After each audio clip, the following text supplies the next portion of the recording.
Today we're going to be looking at some of the most unnatural Xenos, and delving into the new options that the Genestealer Cult received in their updated Psychic Awakening book.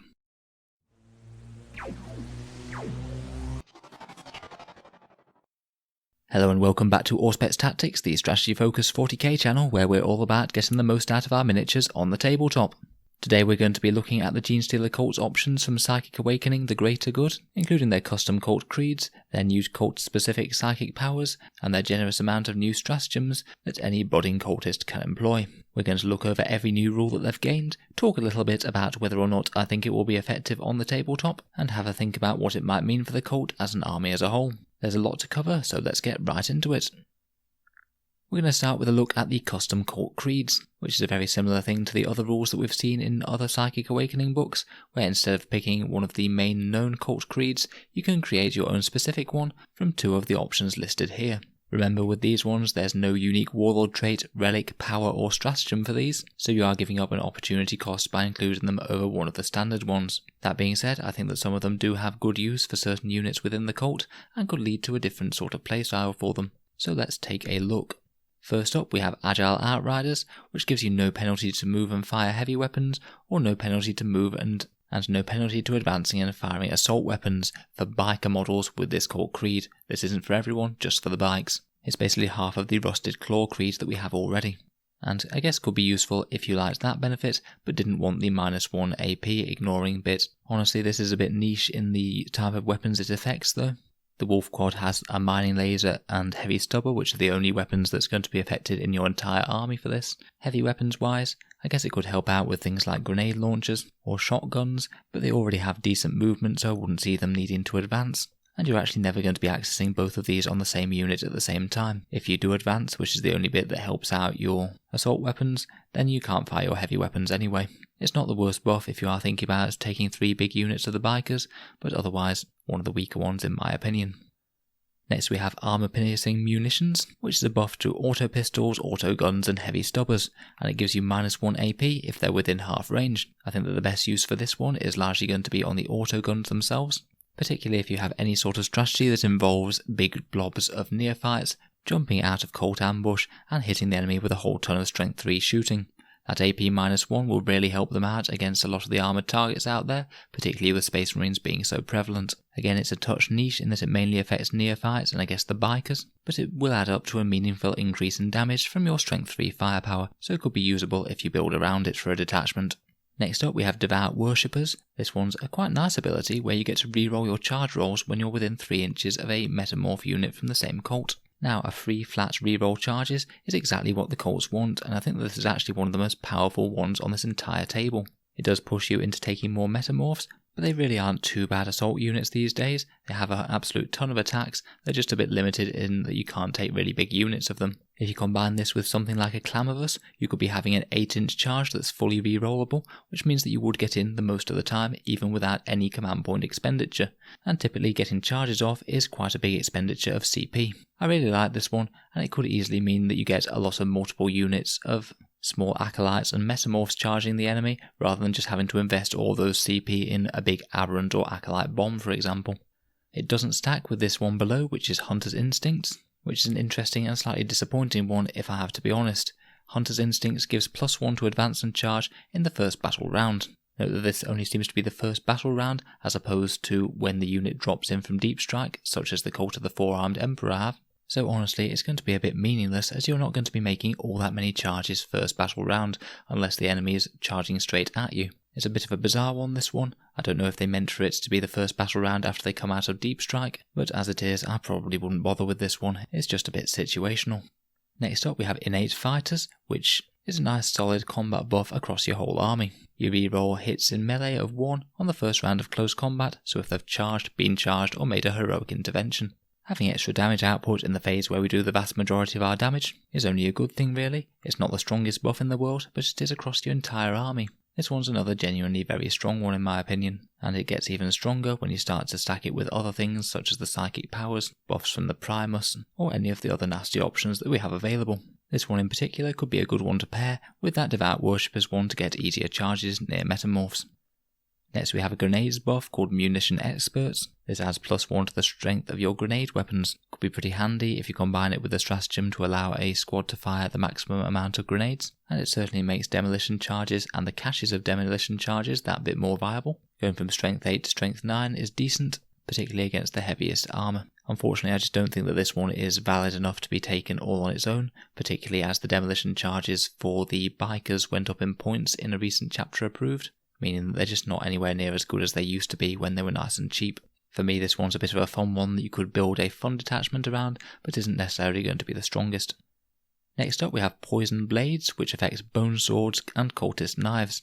This is another close combat buff, giving you exploding 6s, where 6s generate an extra attack every time you roll a roll of a 6 for one of these weapons. For me, this is pretty much inferior to innate fighters, though I suppose you could stack the two for two different close combat buffs on those specific units. The thing is, bone swords just aren't that common across the cult. Our best combat units, the acolytes and the aberrants, don't tend to use them as much compared with bigger, heavier things that can really break tanks, and cultist knives usually aren't the best thing to attack with in close combat when you do have rending claws. I'd probably just stick with innate fighters for this one, rather than trying to make this one work and hampering your army construction. Next we have Seasoned Enforcers, which is moving and firing with heavy weapons, and much like the Bladed Cog, this is for infantry models only, so this is one of the ones where you can get a bit more out of your mining lasers, which can be pretty handy, as they're quite cheap, but they're short ranged, meaning that you're often going to have to move them. Definitely a strong pickup if you're employing a whole load of neophytes with the mining lasers or heavy stubbers. Next we have Throuse of the Patriarch. This one's one that basically provides some cult-wise morale protection, where basically if they fail a morale test then only half the number of models flee. I guess this could be handy if you don't have enough Patriarchs around, because of course Patriarchs make them completely fearless, and you get to ignore morale penalties anyway. I guess it could be handy if you're going for some sort of super durable cult, and for whatever reason you don't want loads of Patriarchs about, but I'm not sure I'd pick it up in place of some of these other options. Next we have Unnatural Symbiosis, which allows Psykers to reroll psychic test rolls of 1, provided they have another cult unit within 6 inches of them. Now the Genestealer cults have some particularly powerful psychic options. Their psychic spells are really strong compared with those of some other races, and having a bit more reliability to get them off isn't a bad thing at all. Problem is that you can't even make a psychic type detachment where you put multiple maguses in there, as you can only have one per detachment. Only being able to affect one model in your detachment is a little bit unfortunate. I guess it could be a bit more powerful if you have a magus filling out a battalion with some brood brothers or something like that, so it's not wasted on the other units. Finally, another interesting one is Workers Arisen. This allows you to reroll hits for heavy mining weapons, so these are their mining lasers, seismic cannons and heavy stubbers. Now this is really quite a powerful flat buff. These sort of get automatic chapter master rerolls, no matter where they are on the battlefield. Between Workers Arisen, Armour Piercing Ammunition and Seasoned Enforcers, you could pick 2 of those to create really quite a powerful neophyte shooting army. In particular, mining lasers that move and fire without any -1 to hit penalty and also reroll their failed hits is just going to be some very reliable anti-tank for fairly cheap. I could certainly see a build where you have multiple squads of neophytes toting a bunch of mining lasers around that have 4 rerolls to hit and very cheaply chew through enemy tanks.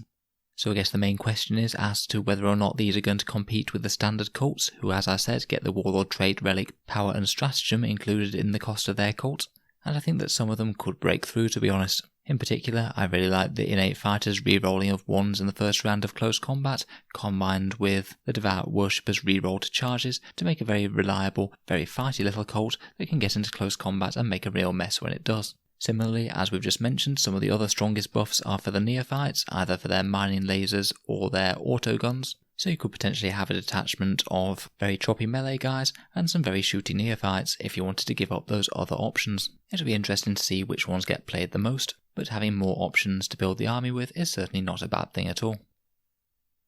Now we've mentioned cult-specific psychic powers a few times. This wasn't a thing in the main codex, but now it is. One downside of this is it is taken instead of a different broodmine power rather than as well as, so you do have to give up something pretty nasty to take one of these along. Bear in mind that Genestealer cults do pay quite a lot of points per model in terms of one cast, and some of their other psychic powers are really good, so these are going to have to be good to justify their inclusion in the army. We do have another stratagem that allows us to cast another power in a turn, which can also help some of these out a bit and maybe see them see play. Also bear in mind that these can't be used by those custom Colt Creeds, these are all for the specific cults, and are another incentive to use them over the custom ones. So for Cult of the Four-Armed Emperor we have Undermine, which is a Warp Charge 8 power, where you select an infantry unit within 18 inches and they half their move, advance and charge ranges. Now things that screw with enemy movement are very powerful indeed, particularly when you can get this off on very strong infantry units, particularly ones that want to be making charges such as Orc Boys, Plague Bearers, enemy Tyranid Genestealers perhaps, maybe Astra Militarum Bulgrin. There really are quite a lot of options, and I believe that this can still be used even if the enemy unit has fly, so you could slow something like some Vanguard veterans. Warp Charge 8 is a bit of a bummer though. It means that it's never going to be super reliable to cast. You might have to depend on a relic such as the Crouchling, or this new stratagem that we have on offer, if you want to cast it with any reliability at all. It also does mean that your Magus is going to have to be quite close to the front lines, so maybe he or she could come in from Deep Strike Reserve and try and slow the unit of your choice, to try and keep them out of the game until you're ready to deal with them.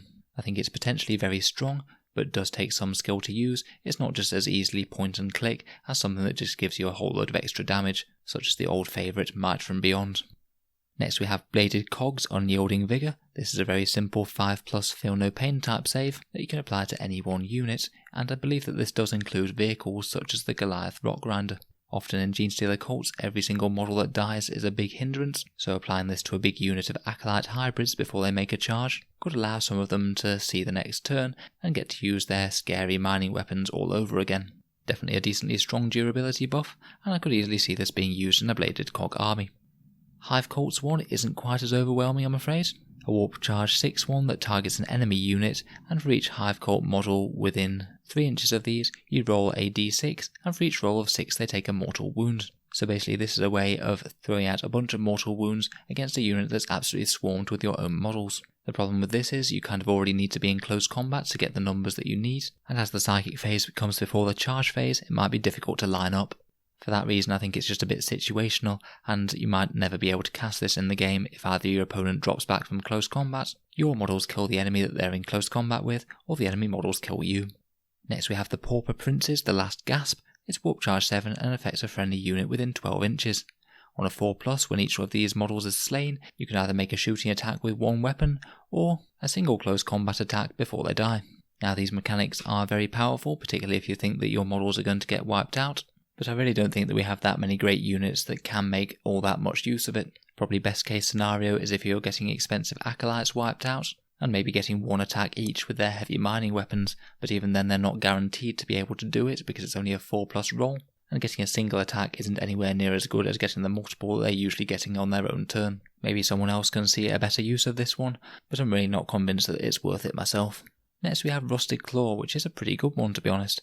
Warp Charge 6 and you nominate an enemy vehicle within 18 inches. For the rest of the turn, in both the shooting and assault phase, every single attack that you make against that vehicle has its AP improved by -1. It's essentially a -1 to its saving characteristic unless it has an invul save. It's honestly great when you're trying to drown an enemy unit in mass fire. Could be particularly powerful on something like a knight that you're just about to smash up with a bunch of close combat weapons. A very strong power. If you are allowed to choose your psychic powers before the game, then it's one to bring in if your opponent has vehicles, and obviously not if they don't. Finally we get to Twisted Helix, one of my favourite cults. Their psychic power is Mutagenic Deviation, which can be used to give an infantry unit within 12 inches +1 to their wound rolls in melee. Now this synergizes absolutely beautifully with the Twisted Helix +1 strength, meaning that even their standard acolytes with strength 5 will be wounding things like Imperial Knights on a wound roll of 4+. Pretty much everything's going to get wounded on 2-ups in melee as well. This in combination with Might from Beyond will be absolutely brutal, and I think that this one's a really competitive damage output boosting spell that we are likely to see in Twisted Helix, who are already one of the stronger cults in my opinion because of that boosted strength. So some good options there. As I've said, Twisted Helix is probably my favourite of the lot, although the Bladed Cog and Rusted Claw ones are also pretty universally useful. The rest are just a little bit more situational for me. Now we get to the biggest universal buff of the Genestealer cults in the Psychic Awakening, the stratagems, which unlike the custom Colt Creeds and the cult-specific psychic powers, are available to every single Genestealer cult list, so these are likely to be the ones that actually make the biggest impacts in-game. They gained a mighty 14 additional stratagems, some of them certainly more useful than others, but some I could definitely see seeing play.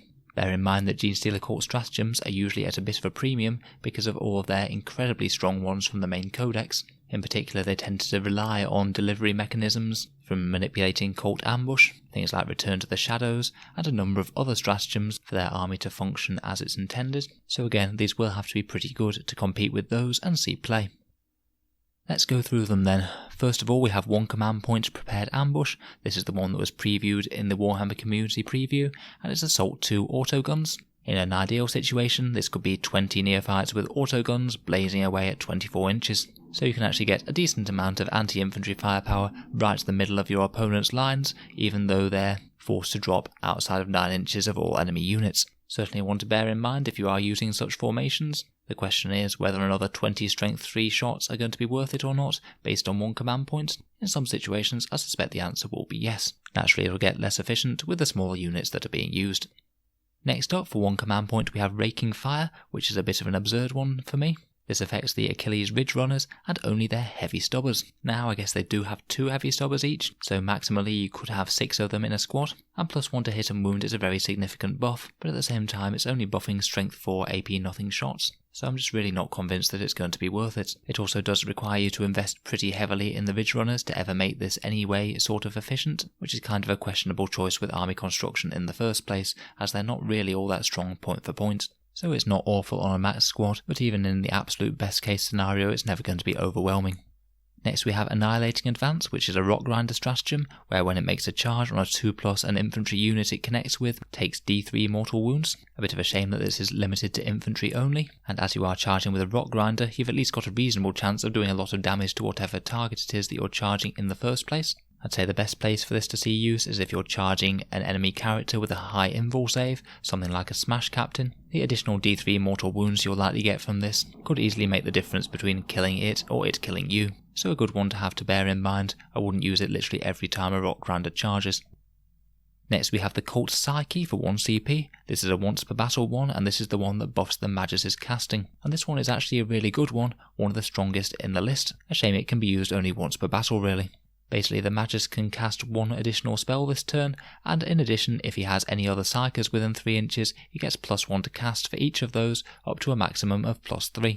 I believe that if he also had the Crouchling, then he could potentially cast 3 different powers, so you could get a bit of synergy going on there. As I said, casts are really valuable for the Genestealer cult. Being able to access an additional one for just 1 command point is actually a really good thing. And I honestly expect that this one will see play in most competitive games of Genestealer cults just because of how powerful our psychic powers are. You don't necessarily have to try and synergize it with any other psychers, but if you could helpfully drop it next to a Patriarch or something, then that's only going to be a positive thing. Next up, for 2 command points, we have Integrated Voxnet, which extends the Jackal Alphas' ability of priority target sighted to be a massive 18 inches rather than the standard 6 inches and 12 inches for bikes. This is the one where the Jackal Alphas can give +1 to hit to a designated enemy unit within 36 inches, so it's actually a pretty decent buff to your firepower across the army. Could be particularly good if we're combining it with some of those custom Colt Creeds that soup up the mining lasers, for example. Having said that, 2 command points is a lot. Often you might not need this, as you could with good positioning maybe chain back some neophyte units to be within the Jackal Alphas' order range, but if you are playing with some very wide sprawling neophyte and ridge runner formations maybe, then perhaps this could be worth it. If it was 1 command point I'd be recommending it, at 2 I'm a little bit less convinced. Next we have a stratagem for the Sanctus called Slipping Through the Shadows. This is basically good for your Knife Sanctus, someone who's trying to jump into the enemy lines and kill some characters, and basically it gives you a 6-inch advance, and you can also advance and charge. So essentially a flat 6-inch to his threat range that turn. If it makes the difference between him connecting with a character or not, then it's probably worth the command point. It does rely on you taking a Sanctus that doesn't have the rifle though, which in my opinion is usually the better way to field him, as it can make some nice auto perils and blow up some psychers. Next, for 1 command point, we have Close Range Shootout, who affect our Aslan Jackals. Basically you reroll wound rolls with pistols and assault weapons when you're within 12 inches of the enemy. Namely, this is going to be good for the shotguns and grenade launchers, and I suppose any auto pistols that you have around, but these are naturally less good. Reroll wound rolls is very powerful, but I'm not sure it's quite going to be worth it when you're paying for quite expensive bikers, and the best they can muster are grenade launchers and shotguns, which while aren't terrible, aren't incredibly overwhelming either. If you do need a bit of extra damage from a squad of these in a pinch though, it's a good one to remember, but probably not one that I'd strategize into using into my game plan right from the start. Next, for 1 command point, we have Genetic Lineage, where a unit of acolytes remembers that they've got a fair bit of Genestealer ancestry. This gives them the Genestealer ability of advancing and charging in a turn. which I think is quite a cool little flavourful touch, to be honest. This one could absolutely be used to powerful effect. If it makes the difference between an Acolyte unit connecting with the enemy or not, then it's certainly a good idea. It does require the Acolytes to have already been on the board though, so it's going to be a bit more of an opportunistic use rather than just the more reliable charge out of court ambush that they tend to use. But once you've already had your first squads hit home, then this one's a good one to remember if you do have any Acolytes surviving able to recharge the enemy, and it could get them to targets they otherwise wouldn't be able to reach. Next we have Violence Unleashed, which is a Metamorph buffing stratagem that gives them +1 attack. Now, the one thing that Metamorphs are already good at is attacks, so it might be a little bit of overkill, but it means that you can get an absolutely ludicrous amount of attacks out of a Metamorph squad now. Once you've taken into account their Metamorph talent, they have 4 attacks each. With this, it'll be 5 attacks each, 1 more for the Sergeant, and if you happen to cast something like Might from Beyond, then you could get Metamorphs up to a staggering 6 attacks. So 61 attacks from a 10 mutant squad. Not bad at all, that's going to chew through pretty much any chaff infantry unit. For that reason though, it's not necessarily all that big a percentage gain in the amount of damage that the Metamorphs can do. It's about 25%, and you can't make their squads absolutely enormous like you can with the Acolytes, so it's only ever going to increase their damage output so much. It's certainly not bad though. If you're charging a big durable infantry unit, then you might want every attack that you possibly can, particularly if you're thinking about layering other buffs on the units, such as psychic powers or character aura buffs. Simple, uncomplicated increases in damage on already killer units are usually a good thing.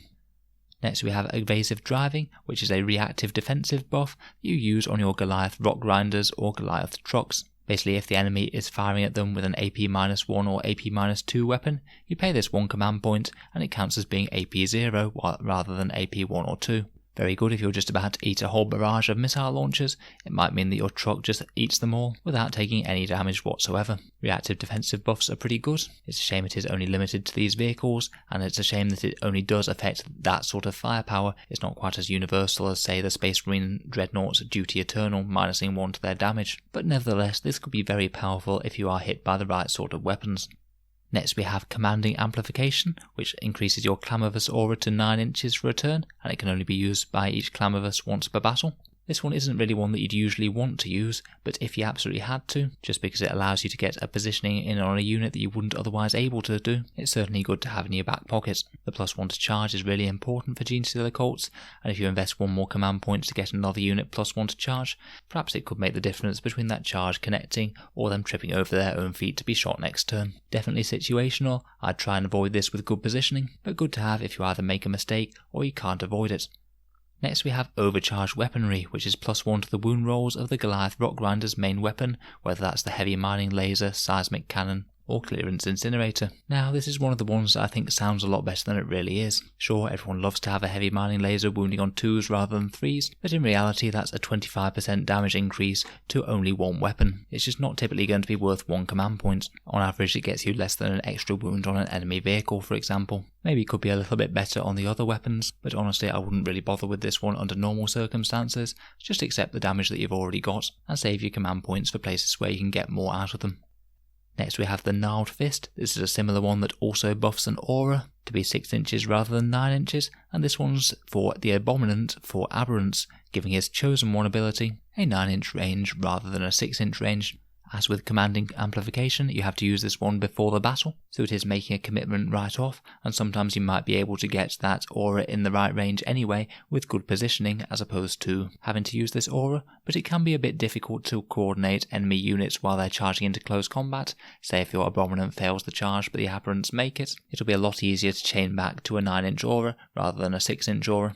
The Chosen One is the ability that gives them extra hits every time they make a roll of a 6 to hit unmodified, typically making this a 25% increase in damage when they're attacking with their power picks, so it is most certainly a good buff to have your Aberrants in if it is going to make the difference. It does sort of depend on the Abominant being worth taking or not, which is a bit marginal at the moment, as he is a bit pricey points wise, but not a bad little pickup if you are running one. And apologies, I think I had misread the Commanding Amplification one for the Clamorous. You do have to commit to that pre-game, and it's a 9-inch aura that lasts the entire battle long, rather than a reactive buff that you can use in one phase.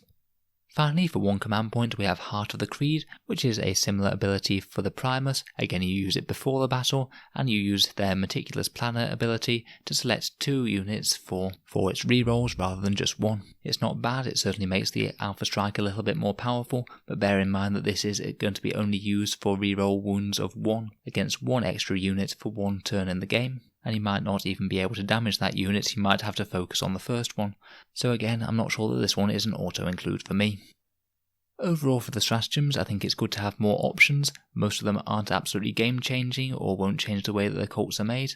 The Cult Psyche one for the Magus is certainly a boost. Just being able to get 1 extra power off for a command point in the middle of the game is absolutely great. Genetic Lineage to get your Acolytes into close combat easier is brilliant and can really make them a lot more dangerous once they are on the board. And it is nice to have the ability to soup up some of the characters before the game even begins. I find that most of them are just a little bit more situational and should only be used in very specific circumstances, however. More options certainly isn't bad, but I wouldn't let these distract you from the already very good ones in the main Genestealer Cult Codex, particularly the ones for setting up units out of Deep Strike. So overall, I have to say that the Genestealer Cult Psychic Awakening update wasn't the strongest compared with a lot of the other armies. It's been a bunch of very small niche improvements. It might change some of the ways that we field them in detachments, and we might see a few more psychic powers on the table, but the vast majority doesn't change an absolute ton for them. I have a feeling that these might have been written similar to the same time as Chapter Approved was written, when it was in the designers' heads that the Genestealer Cults were some of the strongest armies around. And that was probably true at the time, before Space Marines came in and messed them up a bit with all of their Auspex scans and cheap bolt shots. So I'm afraid I don't think that this is going to massively affect Genestealer Cult's rankings compared with other armies, but it is a welcome small buff to them, and I guess that is better than nothing. If you think that I've either underrated or overrated anything, please let me know down in the comments. It's always good to get a bit of discussion going, and I look forward to hearing what you guys have to say. If you'd like to see more 40k content like this, then feel free to subscribe to Auspex Tactics. We have regular and varied 40k content coming out every day, so check back if you'd like to see more. Finally, if you'd like to support the channel and you live in the UK, I do have an Element Games affiliate link in the description below. If you give that link a click before making a purchase, then a bit of the money goes towards Auspex Tactics without costing you any more at all. So that can be a nice way to support the channel, of course only if you were going to buy some models anyway. Elements has always been very reliable for me, with a good discount and decent customer service, so I don't hesitate to recommend them. In any case, thank you very much for listening. I hope it's been useful. I'll look forward to seeing you next time.